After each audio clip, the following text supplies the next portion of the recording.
Você sabe o que é o maior erro estratégico da história da televisão brasileira? Não foi falta de dinheiro, não foi falta de tecnologia, foi falta de coragem para matar o próprio negócio. A história que eu vou contar hoje é sobre como a Globo perdeu o protagonismo do esporte mais apaixonante do Brasil e como você pode evitar cometer o mesmo erro na sua empresa. Primeiro, deixa eu ser justo com a Globo. A Globo ela foi brilhante. Depois do Tetra, em 1994, a Globo percebeu algo que ninguém mais tinha visto. O futebol era ouro, e ouro não se divide. Então ela parou de dividir as transmissões com a Bandeirantes e outras emissoras e correu direto para a FIFA. E apostou bilhões de reais em exclusividade total. TV aberta, TV fechada, direitos de arena, tudo. Durante 24 anos, de 1998 até 2022, ninguém transmitia um jogo da Copa sem passar pelas mãos da Globo. Se você quisesse exibir um lance de 5 segundos em um telejornal, precisava pedir licença e pagar a Globo. Essa estratégia ela funcionou muito bem. A Globo ela colheu frutos com o Penta, com um quadrado mágico, com a exclusividade daquilo que todo brasileiro aprendeu a amar. Mas aqui está o problema, o jogo mudou e a Globo ela não percebeu. Primeiro, a pandemia. O futebol parou e a economia desabou e o dólar também disparou. A Globo ela tinha um problema, contratos com a FIFA em dólar. Com a moeda em alta virou um fardo impossível. A Globo ela entra na justiça e consegue suspender um pagamento de 90 milhões de dólares, mas o preço dessa vitória foi alto. Para renegociar com a FIFA, a Globo ela tomou uma decisão que parecia lógica, abriu mão da exclusividade digital, streaming, internet e YouTube, e manteve os direitos tradicionais. Cedeu espaço digital.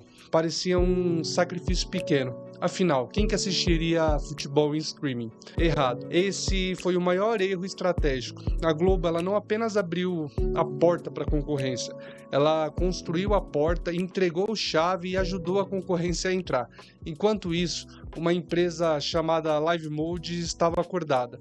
Seus fundadores foram os mesmos criadores do esporte interativo, um canal que havia sido sufocado pela Globo, que dominava as operadoras de TV a cabo. Mas a Live Mode não desistiu.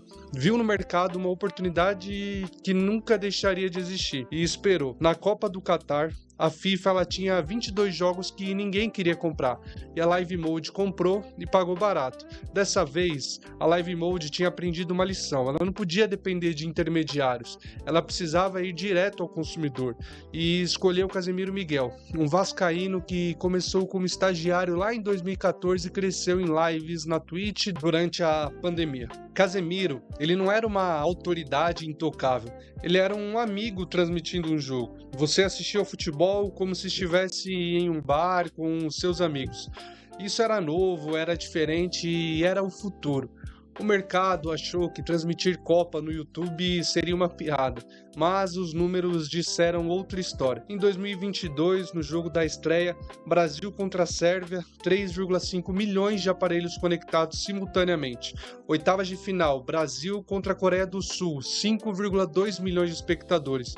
Quartas de final, Brasil e Croácia, 6 milhões de espectadores e recordes de audiência. Para colocar em perspectiva esses números, eles são comparáveis aos maiores eventos de TV aberta no Brasil. A Cazé TV fechou 2 bilhões em patrocínio, segundo estimativas de mercado.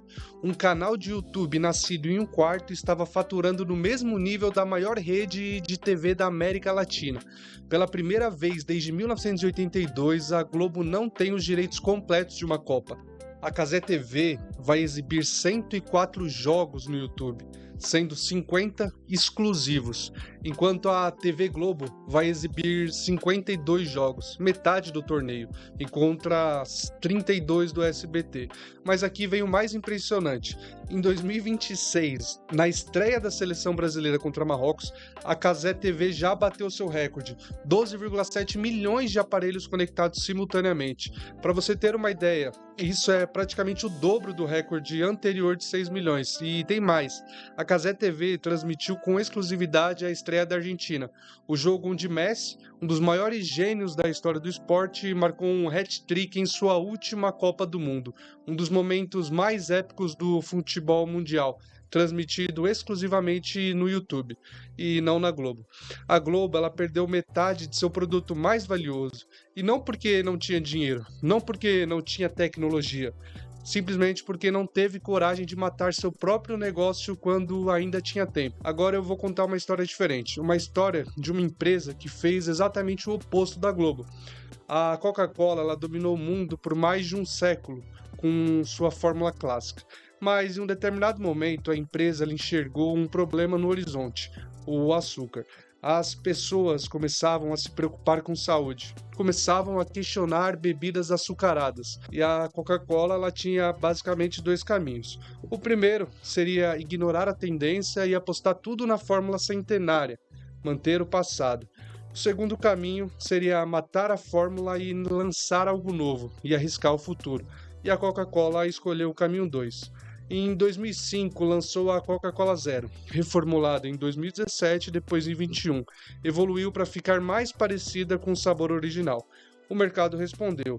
Enquanto as vendas gerais de refrigerante caíram 2%, a Coca-Cola Zero cresceu mais de 20%. E em 2024, mais de 11% de crescimento nas vendas globais. Em 2025, crescimento de mais de 14% nas vendas globais. A Coca-Cola não apenas sobreviveu à mudança de comportamento do consumidor, a Coca-Cola ela liderou essa mudança, porque teve coragem de matar seu próprio negócio antes que o mercado fizesse. Agora você pode estar pensando, tudo bem, mas como isso se aplica no meu negócio? Excelente pergunta, e a resposta é simples. Empresas que não matam seus próprios negócios são mortas pela concorrência. Se você é um contador, um gestor ou um empresário, você precisa fazer uma pergunta difícil. Qual é o meu negócio de hoje que será obsoleto daqui 5 anos? Se você não conseguir responder essa pergunta, alguém mais vai responder por você.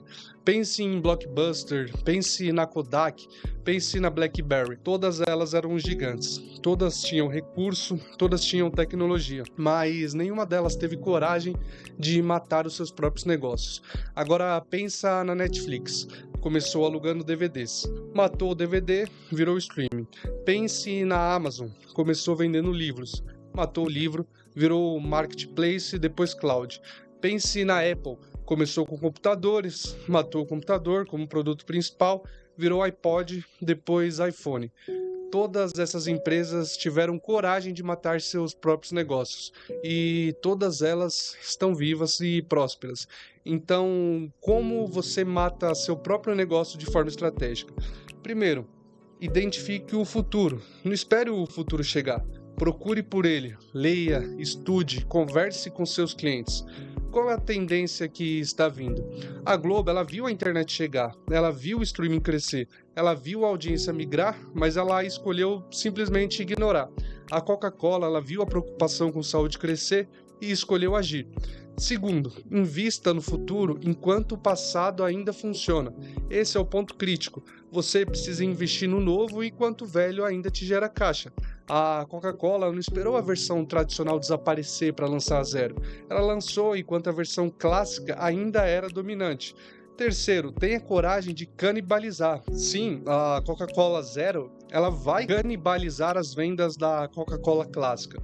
Mas é melhor você canibalizar a si mesmo do que deixar a concorrência fazer isso. Quarto, reformule constantemente. A Coca-Cola, ela reformulou em 2017 e 2021, não ficou estática, continuou evoluindo. Quinto, comunique a mudança. A Coca-Cola, ela comunicou claramente que estava mudando, que estava acompanhando o mercado e que estava ouvindo o consumidor. Bom, deixa eu resumir tudo isso em uma frase. Empresa boa é aquela que sobrevive pelo futuro e não pelo passado. Você pode se orgulhar do que conquistou, deve inclusive, mas não pode viver disso, porque o mercado ele não se importa com o que você fez ontem. O mercado ele só se importa com o que você vai fazer amanhã. A Globo, ela conquistou 50 anos de domínio, mas não conseguiu conquistar o futuro, pelo menos no esporte, especialmente na Copa do Mundo. A Coca-Cola conquistou mais de um século de domínio e conseguiu conquistar o futuro porque teve coragem de matar o passado. A Live Mode fracassou uma vez, mas aprendeu, voltou e venceu. qual vai ser a sua escolha? Se você é um contador, um gestor, um empresário, essa é a pergunta que você precisa fazer. Qual é o seu negócio de hoje que será obsoleto em 5 anos? E o que você vai fazer para matar ele antes que o mercado faça? Porque a resposta a essa pergunta é a diferença entre a Globo e a Coca-Cola. É a diferença entre a Blockbuster e a Netflix. É a diferença entre morrer e prosperar. Se você gostou dessa análise, se você quer entender mais sobre estratégia empresarial, gestão e contabilidade estratégica, se inscreva no canal. Porque aqui a gente não fala somente de números, a gente fala do que os números significam. Obrigado por assistir e até o próximo vídeo.